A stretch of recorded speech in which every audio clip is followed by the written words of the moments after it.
J'ai pitié de toi. Où est-ce que tu as eu cet argent? Quelle affaire tu as fait? Oublie toutes ces questions et profitons de notre argent au maximum.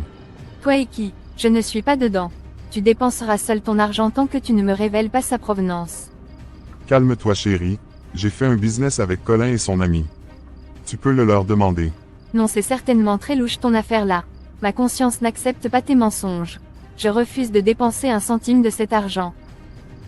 Esther, je suis effectivement enceinte de plus de 3 mois.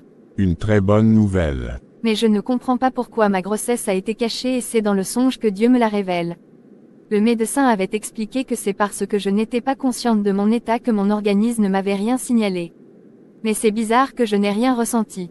Je ne suis quand même pas à ma première grossesse. Écoute ma fille, Dieu t'aime. Ne te casse pas la tête pour comprendre cette situation. C'est déjà clair. Si tu étais consciente de ta grossesse depuis le début, tu allais sûrement manifester la joie et les signes physiques et même spirituels. Tu allais perdre 4 enfants au lieu de 2. Parce que le sort était lancé pour tuer toute ta progéniture et les fœtus y compris. Dieu, sachant que tu n'étais pas très forte dans la prière en cette période, t'avait caché ta propre grossesse pour t'éloigner du danger. Je comprends maintenant. Il te l'a révélé lui-même au moment qu'il faut. Merci Seigneur. Bonne arrivée boss Colin. Pourquoi es-tu surpris de me voir? Je ne t'espérais pas ici ce matin boss. C'est rare de te voir en pleine semaine. Mais on se voit presque chaque jour maintenant à la réunion. Ne fais pas semblant. D'ailleurs, je ne suis pas ton boss. On est au même rang maintenant. On mange dans le même bol. C'est vrai mais, tu restes un aîné dans le secte, et mon patron. Je dois te respecter. Tu n'en as plus besoin. On est collègues maintenant. D'ailleurs, je veux que tu démissionnes de mon entreprise. Oh pourquoi? Tu es un milliardaire maintenant. C'est ce que tu avais toujours voulu, et non travailler pour avoir de l'argent propre. Je n'avais jamais souhaité cette vie pour toi. Je voulais te mettre à l'abri du danger toi et ta famille. C'est pour cela je t'avais offert ce boulot gratuitement afin que tu puisses gagner de l'argent sans subir la misère et le chagrin que je vis quotidiennement. J'aurais pu t'entraîner dans ce secte depuis le premier jour on s'était vu, bien même que je savais que tu étais tellement curieux de savoir l'origine de ma fortune. Mais je ne le voulais pas parce que je t'aime plus qu'un ami. Tu étais la seule personne que je pouvais encore appeler famille dans ce monde. J'aurais pu te donner des milliards, si tu m'en parlais de ton problème d'argent au lieu d'aller voir Tobias. Tu as choisi de te pourrir toi-même la vie, Jean. Ça n'a jamais été mon plan pour toi. Je suis vraiment désolé de mes erreurs. Je ne savais pas le danger que je courais. Mais il fallait que j'aie aussi mon propre argent et ne pas toujours dépendre de toi. Je ne savais pas que ça allait m'entraîner dans un secte. Tu aurais pu être franc avec moi. Ah bon, donc tu veux m'accuser maintenant? Est-ce ma faute si tu es cupide? As-tu déjà dit à ta femme que ton argent est sale et que tu as vendu ton âme au diable? Mais non. Pourquoi ferais-je cela? Et pourquoi tu ne l'avais rien dit? Mais je ne veux pas mourir. En plus elle serait en danger.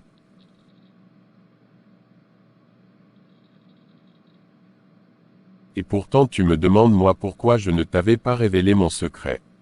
Donc c'est moi qui veux mourir. J'avais tout fait pour te décourager dès le premier jour que tu étais venu dans ma maison.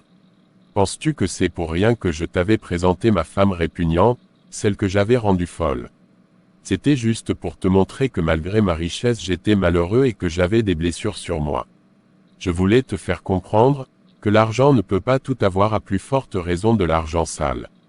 Mais non, mon ami était préoccupé par l'argent au lieu de voir les réalités en face.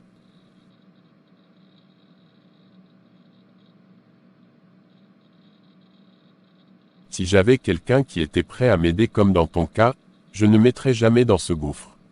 Merci pour tes discours, mais je ne regrette pas pour autant mon choix. Je l'assume pleinement. J'ai parvenu à atteindre mes objectifs. Tu me fais pitié. Je me demande jusqu'où tu es prêt à y aller pour tes ambitions démesurées. J'irai là où je dois y aller. D'accord, j'ai compris. J'attends ta lettre de démission et tâche-toi de ne plus jamais remettre ton pied ici. J'ai des nécessiteux qui rêvent d'avoir ce poste que toi tu ne voulais pas. Merci et bonne soirée. Il est sérieux avec son histoire de démission là, hein. Bon, de toutes les façons je n'ai pas besoin de ce travail pour vivre. Bon débarras. Bonne arrivée mon chéri. J'espère que ta journée a été. Oui très bien et la tienne. Je rends grâce. Mais quelle mouche t'a piqué à m'accueillir aujourd'hui? Ça fait des jours tu ne l'avais plus fait. C'est mon devoir de femme. Ne pose pas trop de questions. Je t'ai fait un bon plat. Après je te fais un bon massage. Je t'aime. Je t'aime aussi. Mais tu avais refusé de prendre mon argent de popote. Mais comment as-tu fait pour la cuisine? Je travaille aussi, et j'avais le minimum d'argent avant que tu ne sois milliardaire. Donc je peux me débrouiller avec. J'ai une surprise pour toi. Ah bon, et c'est quoi ta surprise? Je t'ai payé la voiture de tes rêves. Ah bon? Mais je n'ai pas besoin d'une seconde voiture. La petite que j'avais depuis fonctionne toujours très bien. Mais pourquoi tu refuses un cadeau? Je suis ton mari et j'ai le droit de te faire plaisir. Merci pour ton geste, mais je ne peux pas accepter une voiture si grosse et si chère au moment où ma belle-mère et mes enfants sont en train d'être traînés dans les boues de la morgue. Chérie, on va les enterrer, crois-moi. Donne-moi juste un peu de temps encore. Tu peux prendre tout le temps que tu voudras. Ce qui est sûr, ce ne sont que des dépouilles. Les âmes sont déjà là où elles doivent être. Les âmes de mes enfants se reposent déjà en paix. Chérie, tu ne vas plus au boulot. Je peux savoir pourquoi. Je gère mes propres affaires maintenant. Bah ok. Moi je vais à la boutique. Attends, je te dépose. Merci mais t'inquiète, j'ai d'autres courses à faire avant d'aller à la boutique. Ok, bonne journée. Merci. J'oubliais, je vais rentrer tard, j'ai une veillée de prière jusqu'à l'aube. D'accord, mais sois vigilante. Merci. Papa, je vais à l'école. Sacrilège. Qui est là? On dirait je rêvais. Papa, j'ai soif. Sacrilège. Je vois les fantômes de mes enfants. Pourquoi cherches-tu à me voir si urgemment? Regarde toi-même comment tu t'es habillé comme un pauvre. Tu peux pas prendre le temps de te soigner un peu. Ce que j'ai actuellement dépasse les habillements et consorts. Tu as quoi? Je vois les fantômes de mes enfants.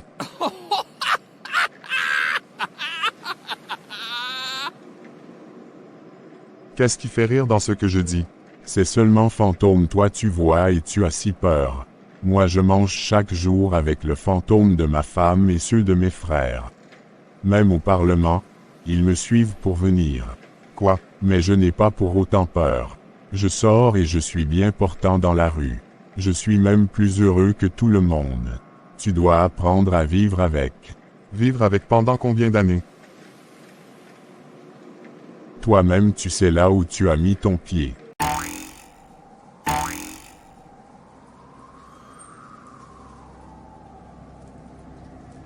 Il y a quel souci avec toi? Je suis hanté jour et nuit par les esprits de mes enfants et par celui de ma mère. C'est normal que tu les vois, puisqu'ils ne sont pas encore enterrés. En plus c'est toi l'auteur de leur mort. Qu'est-ce que je peux faire pour empêcher ça? Tu n'as rien à faire. Tu les as pris leur vie. La seule chose qu'ils peuvent faire c'est de te hanter. D'ailleurs plus ils apparaissent mieux ton compte bancaire grossit. Ah bon? Bien sûr que oui. D'accord. Jean, pourquoi m'as-tu caché la grossesse de ta femme? Quelle grossesse? Tu n'en avais pas le droit. Tu m'avais influencé dans mes choix d'offrande. Je devrais prendre en sacrifice toute ta progéniture normalement. Voilà que je n'ai pris que 2. Il m'en reste encore 2, et d'ailleurs j'apprécie les femmes en état. De quoi il parle? Mais ma femme n'est pas enceinte. Va poser la question à ta femme. Ne me dites pas que les dieux veulent encore prendre de sacrifices dans ma maison. Si j'étais à ta place je devrais me réjouir. Me réjouir pourquoi? Tu es le seul parmi nous à avoir une offrande que les dieux apprécient au-dessus de tout. J'ai quoi qu'ils apprécient? Tu viens de l'apprendre Jean. Les dieux aiment une femme avec grossesse. Ce sacrifice non seulement te rendra plus riche que nous tous ici mais aussi tu deviendras notre chef et très puissant. Mais pourquoi vous ne le faites pas si ça avait tous ces privilèges?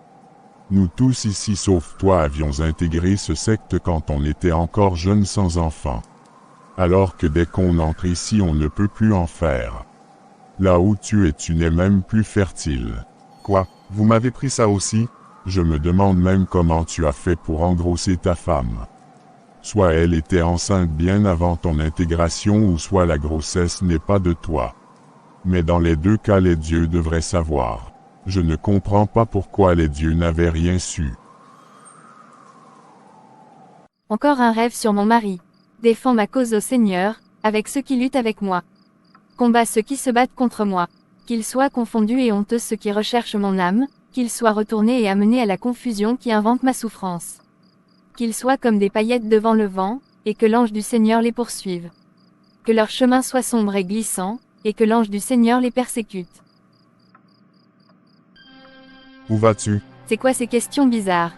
Toi-même tu sais que chaque jeudi je vais au grand marché. Toi-même tu sais que je n'aime pas que tu travailles beaucoup quand tu es en état.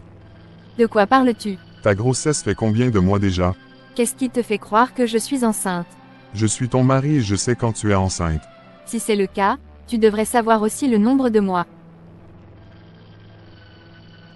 Merci Seigneur de toujours te révéler à tes enfants. Tu ne mens jamais, donc tu es devenu sectaire maintenant. C'est bien toi à la base de la mort de tes propres enfants et de ta maman. C'est moi tu traites de sectaire. Écoute Jean mon mari, mon Dieu n'est pas aveugle et ne dort pas. Tout ce que tu fais cacher est à la lumière du Saint-Esprit. De quoi tu parles même? De la manière dont ton démon qui se prend pour Dieu t'a informé de ma grossesse, c'est de la même manière que mon Dieu me révèle tout aussi. Même avec des longueurs d'onde d'avance et de précision que tes démons ne pourront jamais avoir. Waouh, je rêve ou bien tu m'accuses et m'insultes. C'est ta propre conscience qui te jugera et non moi. Bonne journée. Nous sommes à la fin de cet épisode. Merci de toujours nous suivre et surtout, n'oubliez pas de vous abonner si ce n'est pas encore fait. Soyez bénis. Bye.